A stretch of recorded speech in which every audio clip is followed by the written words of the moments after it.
For many of us, there was nothing more emblematic about growing up than spending a night at Blockbuster with family or friends, renting a video game, and enjoying it for as long as physically possible.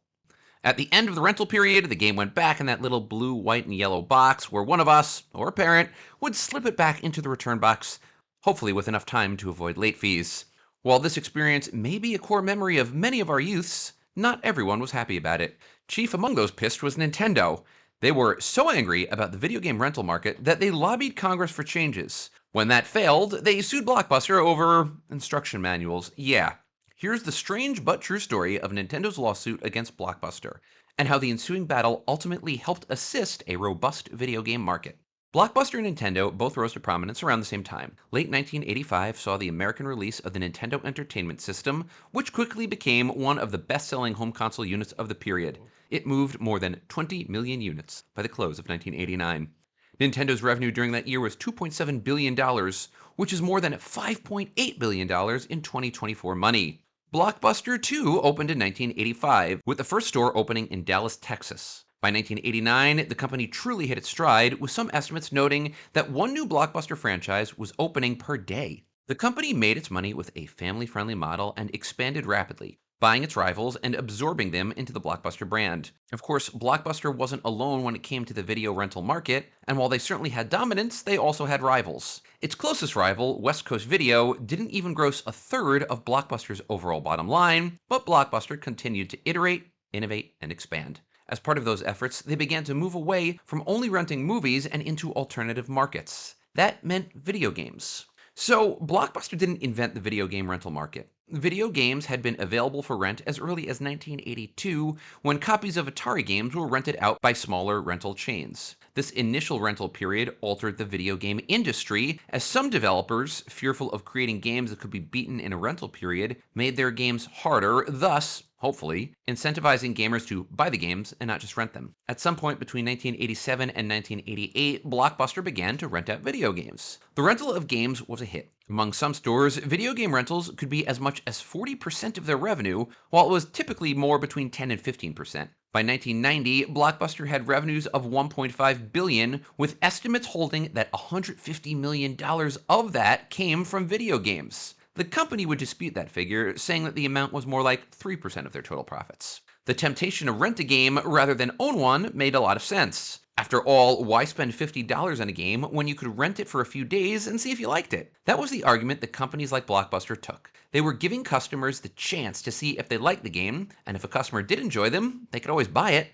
Nintendo was pissed. And I kind of see where they're coming from. Stores like Blockbuster argued that they were treating video games like films for rent. However, there were a lot of differences. Unlike renting movies, there was no exclusive period during which a game could not be rented. Nintendo also didn't see any share of the profits, save from the original sale of the game itself. As angry as Nintendo was about video game rentals, the actions of companies like Blockbuster were perfectly legal. Video game rentals were governed by the first sale doctrine, which allowed an individual or business to distribute something that they had purchased. Something important to keep in mind here. Many rental companies weren't just renting traditional Nintendo or Sega games, they were also renting computer software. As a result, video games and computer software companies were actually in the same spot, potentially losing money to rental companies that were, in their opinion, attempting to undermine them. Recognizing this problem, the battle lines were drawn. Computer and video game companies worked with groups like the Software Publishers Association to pursue a new law in Congress, one that would prohibit any sort of software or video game rental. The Video Software Dealers Association, who represented the rental companies, vowed to stop such laws. Video game rentals were too lucrative, and they would stop any deal that included them. But I just said video game rentals, not computer software. You might see where this is going. A compromise was reached. Ban computer software sales, but leave video game sales alone. There was some logic to this, as it was much easier to copy a piece of computer software than it was to copy a video game. This seemed to be a compromise that worked for everyone, except Nintendo. In mid-1989, legislation passed the Senate Judiciary Committee that banned the rental of computer software but left video games untouched. Similar legislation, which also left video games unprotected, passed a House of Representatives committee around the same time. Nintendo, as you can imagine, was furious. Said Howard Lincoln of Nintendo, video game rentals were, quote, nothing less than commercial rape. I can spend thousands of hours and millions of dollars creating game. I expect, therefore, to be compensated every time the thing sells. All of a sudden, out of the blue, comes a system that distributes my game to thousands of people. and I get no royalty. As for the Software Publishers Association, Nintendo said the group, quote, sold us down the river. He's not wrong? Nintendo offered a compromise. Their legislation would give Nintendo and any other video game company the right to prohibit the rental of video games for a year after they were published, similar to protections afforded movies. That bill went nowhere, and Nintendo was out of luck. And now we turn to instruction manuals.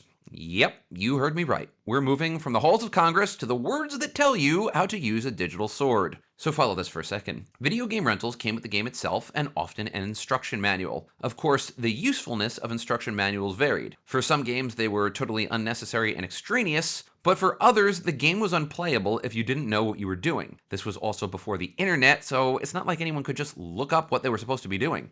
Naturally, we're dealing with small pieces of flimsy paper getting passed from user to user, often getting absolutely covered in pizza grease or soda, lost in mom's car, eaten by the dog, you name it. This means that video game rental companies, such as Blockbuster, had to make photocopies of an instruction manual ahead of time. If the original manual was ruined or lost, they could just put one of the copies in its place. And that was a clear violation of the law.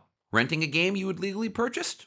Perfectly legal. Copying Nintendo's copywritten work and reproducing it? That was a clear violation of copyright law. Now, you may be asking yourself a key question. Why the heck is the use of instruction manuals a violation of copyright law, but the use of video games themselves isn't? It comes down to the photocopying. You are free to do what you want with a video game once you rent it per the first sale doctrine. However, photocopying manuals means that you are making a copy of someone else's protected work, and that is a clear violation of copyright law. Nintendo wrote Blockbuster on July 31st, 1989, informing them of this discovery and demanding that the company cease and desist the practice of photocopying manuals. They followed this up with a lawsuit 5 days later in federal court, accusing the rental giant of copyright infringement. Now, Nintendo said that they filed the lawsuit because Blockbuster ignored their letter. Not really sure 5 days is enough to, respond to a letter, but whatever. Blockbuster's public response was almost exactly what you would expect. They were busted, but come on. Blockbuster accused Nintendo of filing the suit out of frustration over Blockbuster's practice of renting out video games and cutting Nintendo out of those profits. That may have been true, but Nintendo had a point, and everyone involved knew it. Even at the time, Blockbuster said that they may look to alternative legal ways of getting copies of the instruction manual. A spokesperson even went as far as saying that the company, quote, might even consider writing our own. Bowing to the inevitable, Blockbuster agreed to suspend its practice of photocopying manuals, something which, according to the lawsuit, had only been found in 4 stores. They also agreed to a judge's request that they send all franchisees a letter informing them that this practice should stop. Now, that was all well and good for Blockbuster, but smaller stores that were operating on a shoestring budget might not have been able to buy new manuals or create their own. In this case, these stores were forced to remove manuals or potentially face Nintendo's wrath. This more or less ended the legal battle between Nintendo and Blockbuster, but it did lead to some interesting long-term implications. In 1990, the lawsuit was settled out of court, and no amount was ever released in terms of the damages awarded to Nintendo. The video game giant, which said they expected to sell 70 million games in 1990, continued to fight to ban the rental of video games,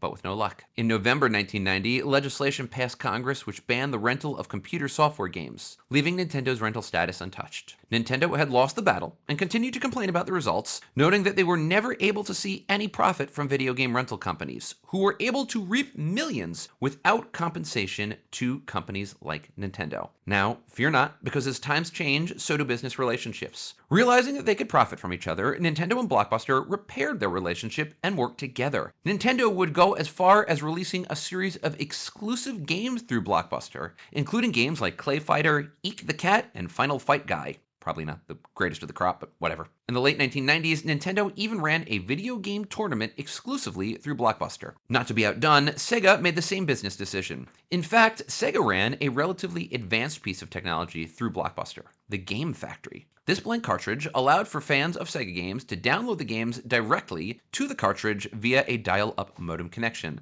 Again, we're talking 1993. That's pretty cool. Of course, that's all well and good, but as we know now, the video game rental market is basically dead. Technology gives, and technology taketh away. Blockbuster was unable to adapt to changes in technology and ultimately went the way of the dodo bird. There is a mere one Blockbuster remaining. Incidentally, before I turned this channel's attention to video games, I actually did a long video that laid out why Blockbuster ultimately did not survive. And yes, it had to do with a lot more than Netflix. Link in the description if you're interested. One of the reasons that Blockbuster died was a failure to adapt to the competition in general. That included 2 new sources of competition for video game rentals: Kiosks like Redbox offered inexpensive alternatives that enabled users to rent video games at more affordable prices, even if these kiosks didn't necessarily have the ability to match the rental selection of Blockbuster. Other, more specialized models soon followed. This included businesses like Gamefly, which allow users to rent or buy physical copies of games. Believe it or not, Gamefly is one of the few video game rental companies that is still around today. It's also worth noting that the first sale doctrine is dead, very dead,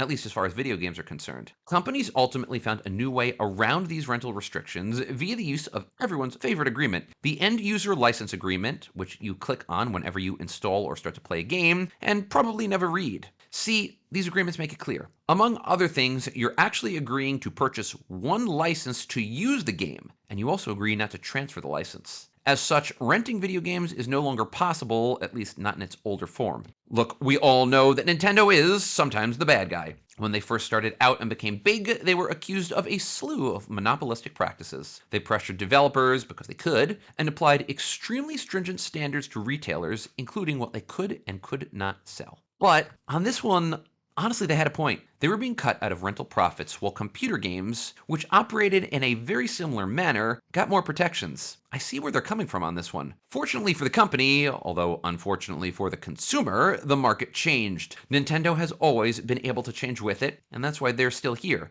And Blockbuster isn't, with or without the copied instruction manuals. As always, I would love to hear what you think. What did I get right and what did I get wrong? Any perspective you want to add, let us know in the comments below. And if you liked this video, please hit the like or subscribe button so you can see more great video game content. Alternatively, click on the new video that the almighty YouTube algorithm has served up to you. As always, thank you so much for watching. Have a wonderful day out there, and hope you liked watching this video as much as I liked making it. Take care, everybody.